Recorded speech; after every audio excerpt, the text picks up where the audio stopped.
Biotech stocks soaring today thanks to a $4 billion deal in the space. Roche set to acquire Spark Therapeutics, which soared a whopping 120% for its best day ever. This is a number of drug company executives head to Capitol Hill tomorrow to face the Senate Finance Committee on drug pricing, following in the footsteps of the big tech leaders who face government scrutiny. Biotech's on track for its best quarter since 2013, but could regulation out of D.C., which both parties support, derail this biotech rally? So there's two components to this guy. Let's start off with the deal part of it.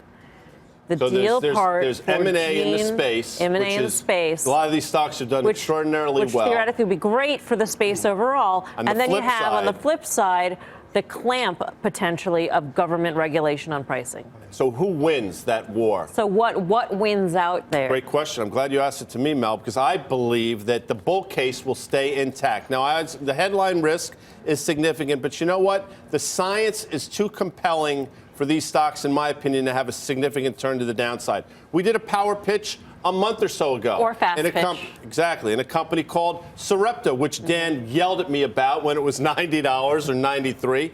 Closed today at $143. No genius. It's just that in the space, there's the science in these companies works. And despite the fact that there's a bullseye on their back, I think they continue to go higher.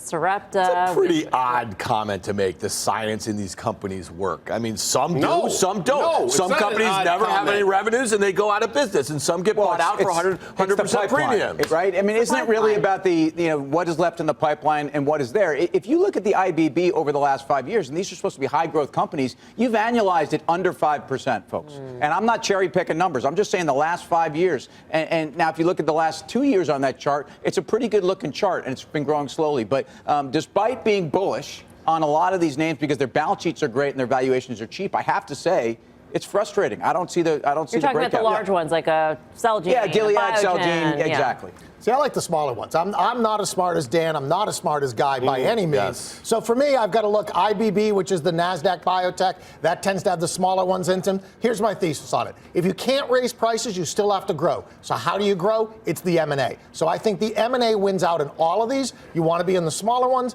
The breakout today above that consolidation range gives you a nice risk-reward entry. When you take a look, Guy, at the moves that we've seen today on the back of this particular deal, the Bluebirds, the BioMarins, all of those, what do you say? The Bluebird was obviously a story a year and a half ago when we saw those CAR-T companies being bought. What do I say?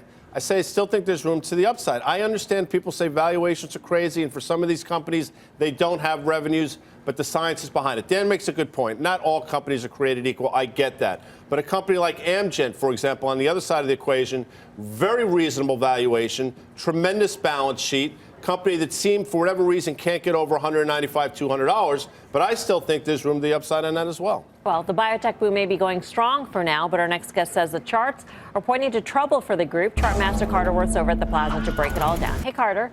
Right, a little just too far, too fast. Some of the things you all were talking about is other areas of the market. This one is perhaps the most too far, too fast. So the thinking is here, trim your longs, write calls, take some action before, as they say, someone does it for you.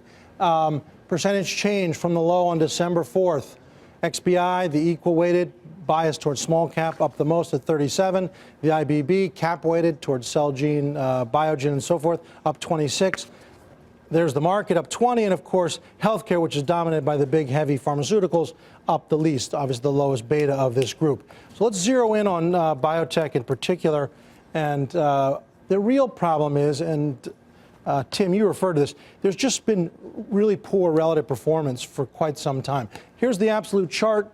To me, what I see is just something that's stuck at prior highs. Now, if we put in some relative performance, this is the real issue. If I were to draw a line, there was alpha coming off the low, yes? But what's happened since this is that basically, after the initial spurt, you've got relative underperformance compared even as you've basically trended higher. And this is important. I haven't compared to the S&P. I've compared it to the XLV, which is its broad sector. So IBB not delivering for the past basically 6-7 weeks. And speaking of not delivering, here then is a relative chart, same chart. And let's pull this back and watch the following.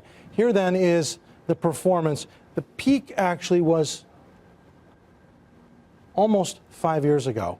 And basically what we've had is this. nothing but underperformance. Now, another way to draw these lines would be as follows. Take it all away and put it in this way.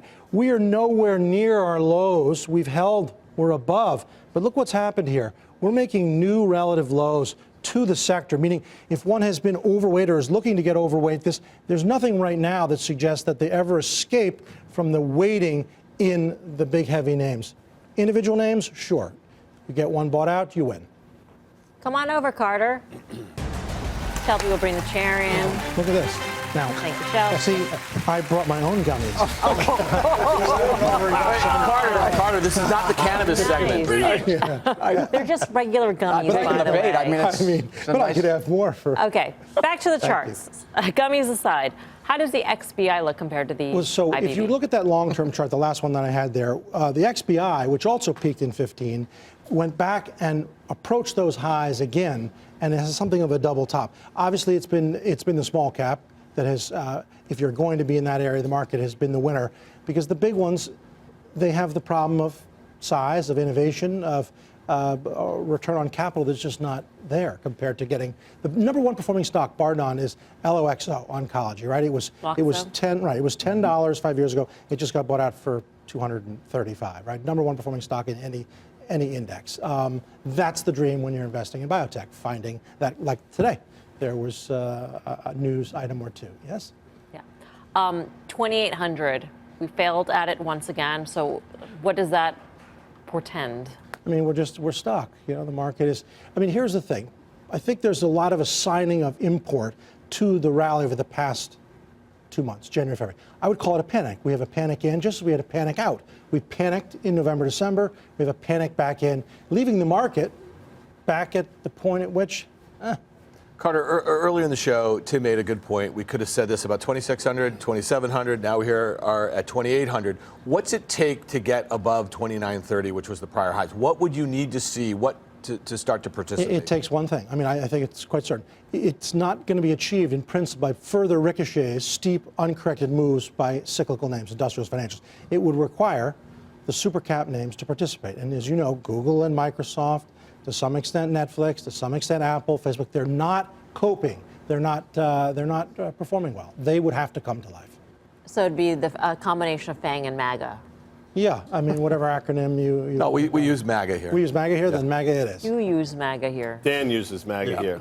Let me ask Carter one question. We didn't course. goodbye him yet, did we? No, I haven't Boeing, said which goodbye. was a sub $300 stock on December 21st, traded $429 or so today. People saying, you know, the trade deal's not priced in. I look at Boeing, which is probably the poster child for it, and say, if it's not priced in, what is priced in? I'm with you on that, meaning there are a lot of securities that have moved up to such an extent that if indeed there is some news, it might just be a classic buy the news, you know, sell the news once the appreciation is already cooked in. I think it's Is that all what cooked that in. chart looks like to you?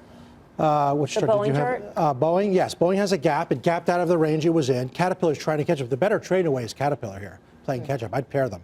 I'd be short Boeing and long Cat.